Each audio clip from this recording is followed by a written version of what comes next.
हरिः ॐ ॐ श्री गुरुभ्यो नमः। हरिः ॐ श्री आदित्य स्तोत्रम न्यासम् अस्य श्री आदित्य स्तोत्र महामन्त्रस्य अगस्त्यो भगवान् ऋषिः अनुष्टुप् छन्दः। श्री आदित्यात्मा सूर्यनारायणो देवता सर्वत्र जय सिद्ध्यर्थे जपे विनियोगः। अथ ध्यानम्। जयतु जयतु सूर्यं सप्तलोकैकदीपं किरणशमितपापं क्लेशदुःखस्य नाशम् अरुणकिरणगम्यम् आदिमादित्यमूर्तिं सकलभुवनवन्द्यं भास्करन्तं नमामि। अथ आदित्यहृदयम्। ततो युद्धपरिश्रान्तं समरे चिन्तया स्थितं रावणं चाग्रतो दृष्ट्वा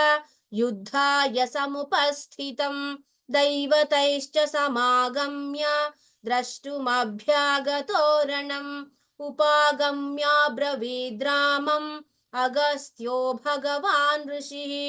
राम राम महाबाहो शृणु गुह्यं सनातनं येन सर्वा नरेन्वत्स समरे विजयिष्यसि।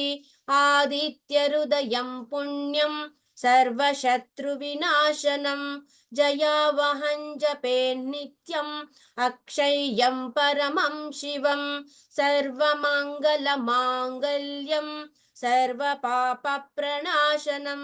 चिन्ताशोकप्रशमनम् आयुर्वर्धनमुत्तमम्। रश्मिमन्तं समुद्यन्तं देवासुरनमस्कृतं पूजयस्व विवस्वन्तं भास्करं भुवनेश्वरं सर्वदेवात्मको ह्येषः तेजस्वी रश्मिभावनः एष देवासुरगणान् लोकान् पाति गभस्तिभिः एष ब्रह्मा च विष्णुश्च शिवः स्कन्दः प्रजापतिः महेन्द्रो धनदः कालः यमः सोमो ह्यपाम्पतिः पितरो वसवः साध्याः ह्यश्विनौ मरुतो मनुः वायुर्वह्निः प्रजाः प्राणः ऋतुकर्ता प्रभाकरः आदित्यः सविता सूर्यः खगः पूषा गभस्तिमान् सुवर्णसदृशो भानुः स्वर्णरेता दिवाकरः हरिदश्वः सहस्रार्चिः सप्तसप्तिर्मरीचिमान् तिमिरोन्मथनः शम्भुः त्वष्टा मार्ताण्ड अंशुमान् हिरण्यगर्भः शिशिरः तपनो भास्करो रविः अग्निगर्भोदितेः पुत्रः शङ्खः शिशिरनाशनः व्योमनाथस्तमो भेदी ऋग्यजुस्सामपारगः घनवृष्टिरपां मित्रः विन्ध्यवीथिप्लवङ्गमः आतपी मण्डली मृत्युः पिङ्गलः सर्वतापनः कविर्विश्वो महातेजः रक्तः सर्वभवोद्भवः नक्षत्रग्रहताराणाम् अधिपो विश्वभावनः तेजसामपि तेजस्वी द्वादशात्मन्नमोऽस्तु ते नमः पूर्वाय गिरये पश्चिमायाद्रये नमः ज्योतिर्गणानां पतये दिनाधिपतये नमः जयाय जय भद्राय हर्यश्वाय नमो नमः नमो नमः सहस्रांशः आदित्याय नमो नमः नम उग्राय वीराय सारंगाय नमो नमः नमः पद्मप्रबोधाय मार्ताण्डाय नमो नमः ब्रह्मेशानाच्युतेशाय सूर्यायादित्यवर्चसे भास्वते सर्वभक्षाय रौद्राय वपुषे नमः तमोघ्नाय हिमघ्नाय शत्रुघ्नायामितात्मने कृतघ्नघ्नाय देवाय ज्योतिषां पतये नमः तप्तचामीकराभाय वह्नये विश्वकर्मणे नमस्तमोभिनिघ्नाय रुचये लोकसाक्षिणे नाशयत्येष वैभूतं तदेव सृजति प्रभुः पायत्येष तपत्येषः वर्षत्येष गभस्तिभिः एष सुप्तेषु जागर्ति भूतेषु परिनिष्ठितः एष एवाग्निहोत्रं च फलं चैवाग्निहोत्रिणां वेदाश्च क्रतवश्चैव क्रतूनां फलमेव च यानि कृत्यानि लोकेषु सर्व एष रविः प्रभुः येन मापत्सु कृच्छ्रेषु कान्तारेषु भयेषु च कीर्तयन् पुरुषः कश्चित् नावसीदति राघव पूजयस्वैनमेकाग्रः देवदेवं जगत्पतिं एतत्त्रिगुणितं जप्त्वा युद्धेषु विजयिष्यसि अस्मिन् क्षणे महाबाहो रावणं त्वौ वधिष्यसि एवमुक्त्वा तदागस्त्यः जगाम च यथागतम् एतच्छ्रुत्वा महातेजः नष्टशोको भवत्तदा धारयामास सुप्रीतः राघवः प्रयतात्मवान् आदित्यं प्रेक्ष्य जप्त्वा तु परं हर्षमवाप्तवान् त्रिराचम्य शुचिर्भूत्वा धनुरादाय वीर्यवान् रावणं प्रेक्ष्य हृष्टात्मा युद्धाय समुपागमत् सर्वयत्नेन महता वधे तस्य धृतोऽभवत् अथर्वविरवदन्निरीक्ष्य रामं मुदितमनः परमं प्रहृष्यमाणः निशिचरपतिसंशयौ विदित्वा सुरगणमध्यगतो वचस्त्वरेति ततो युद्धपरिश्रान्तं समरे चिन्तया स्थितं रावणं चाग्रतो दृष्ट्वा युद्धाय समुपस्थितं दैवतैश्च समागम्य द्रष्टुमभ्यागतोरणम् उपागम्याब्रवीद्रामम् अगस्त्यो भगवान् ऋषिः राम राम महाबाहो शृणु गुह्यं सनातनम् येन सर्वानरेन् वत्स समरे विजयिष्यसि आदित्यहृदयं पुण्यं सर्वशत्रुविनाशनं जयावहं जपे नित्यम् अक्षय्यं परमं शिवं सर्वमङ्गलमाङ्गल्यं सर्वपापप्रणाशनं चिन्ताशोकप्रशमनम् आयुर्वर्धनमुत्तमम् रश्मिमन्तं समुद्यन्तं देवासुरनमस्कृतं पूजयस्व विवस्वन्तं भास्करं भुवनेश्वरं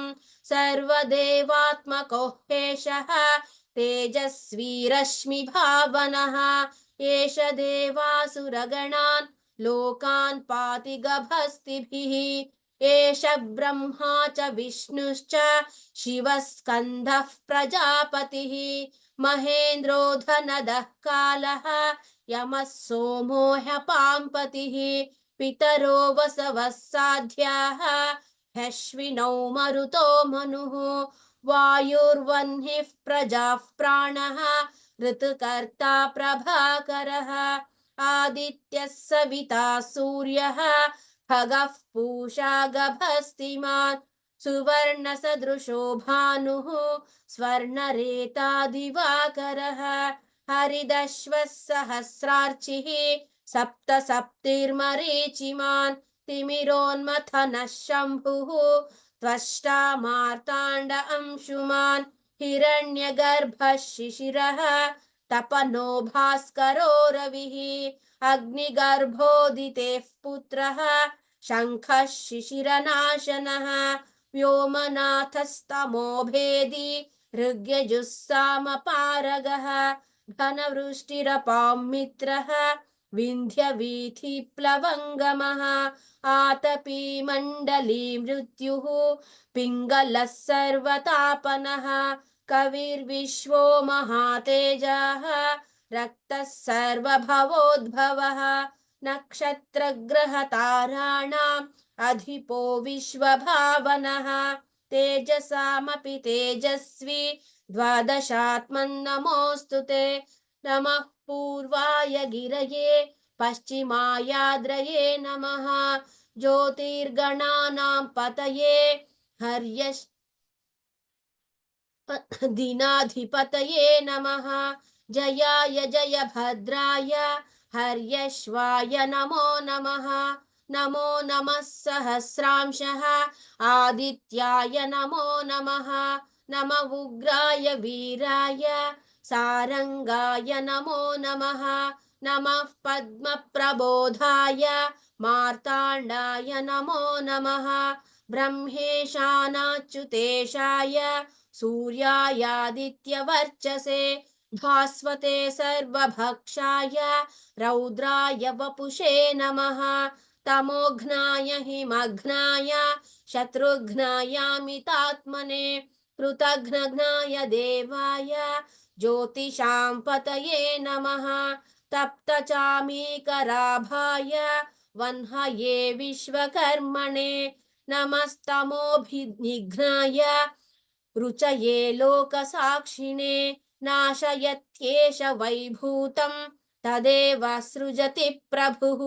पायत्येष तपत्येषः वर्षत्येष गभस्तिभिः एष सुप्तेषु जागर्ति भूतेषु परिनिष्ठितः एष एवाग्निहोत्रं च फलं चैवाग्निहोत्रिणां वेदाश्च क्रतवश्चैव क्रतूनां फलमेव च यानि कृत्यानि लोकेषु सर्व एष रविः प्रभुः येन मापत्सु कृच्छ्रेषु कान्तारेषु भयेषु च कीर्तयन् पुरुषः कश्चित् नावसीदति राघव पूजयस्वैनमेकाग्रः देवदेवं जगत्पतिं एतत् त्रिगुणितं जप्त्वा युद्धेषु विजयिष्यसि अस्मिन् क्षणे महाबाहो रावणं त्वौ वधिष्यसि एवमुक्त्वा तदागस्त्यः जगाम च यथागतम् एतत् श्रुत्वा महातेजः नष्टशोको भवत्तदा धारयामास सुप्रीतः राघवः प्रयतात्मवान् आदित्यं प्रेक्ष्य जप्त्वा तु परं हर्षमवाप्तवान् त्रिराचम्य शुचिर्भूत्वा धनुरादाय वीर्यवान् रावणं प्रेक्ष्य हृष्टात्मा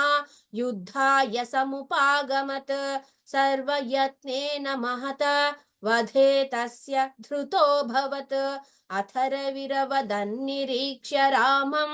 मुदितमनः परमं प्रहृष्यमाणः निशिचरपति संशयौ विदित्वा सुरगणमध्यगतो वचस्त्वरेति ततो युद्धपरिश्रान्तं समरे चिन्तया स्थितं रावणं चाग्रतो दृष्ट्वा युद्धाय समुपस्थितं दैवतैश्च समागम्य द्रष्टुमभ्यागतोरणम् उपागम्याब्रवीद्रामम् अगस्त्यो भगवान् ऋषिः राम राम महाबाहो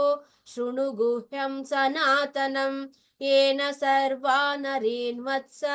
समरे विजयिष्यसि आदित्यहृदयं पुण्यं सर्वशत्रुविनाशनं जयावहं जपे नित्यम् अक्षय्यं परमं शिवं सर्वमङ्गलमाङ्गल्यं सर्वपापप्रणाशनं चिन्ताशोकप्रशमनम्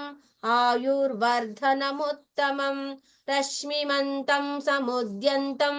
देवासुरनमस्कृतं पूजयस्व विवस्वन्तं भास्करं भुवनेश्वरं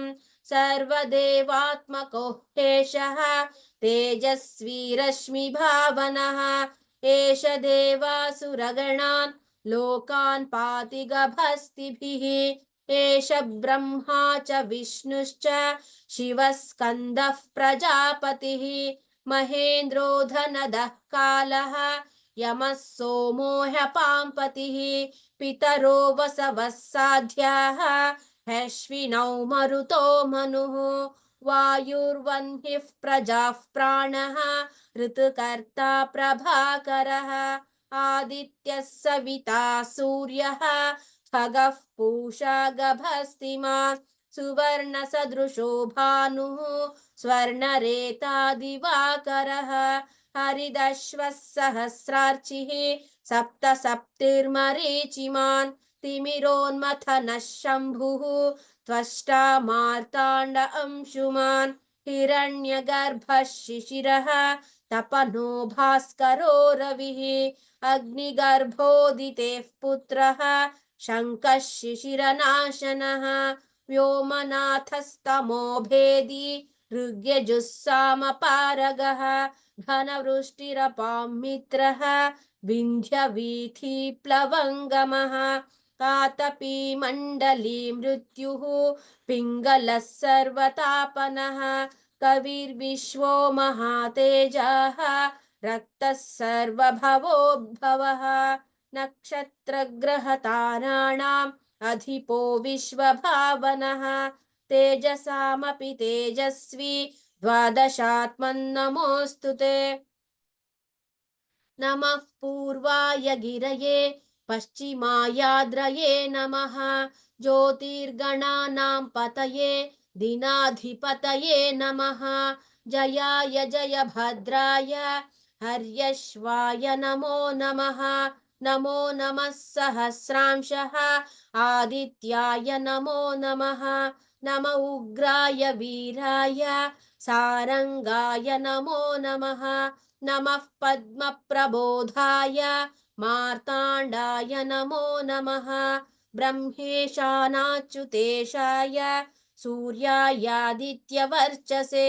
भास्वते सर्वभक्षाय रौद्राय वपुषे नमः तमोघ्नाय हिमघ्नाय शत्रुघ्नायामितात्मने कृतघ्नघ्नाय देवाय ज्योतिषां पतये नमः तप्तचामीकराभाय वह्नये विश्वकर्मणे नमस्तमोभिनिघ्नाय रुचये लोकसाक्षिणे नाशयत्येष वैभूतं तदेव सृजति प्रभुः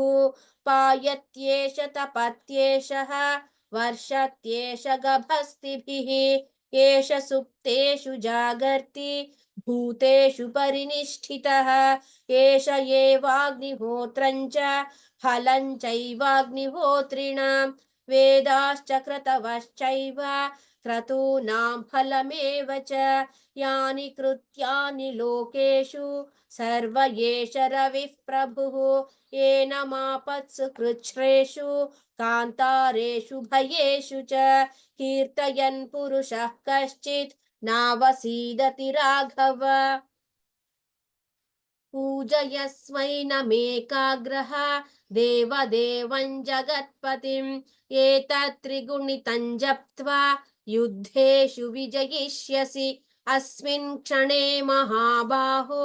रावणं त्वौ वधिष्यसि एवमुक्त्वा तदागस्त्यः जगाम च यथागतम् एतच्छ्रुत्वा महातेजाः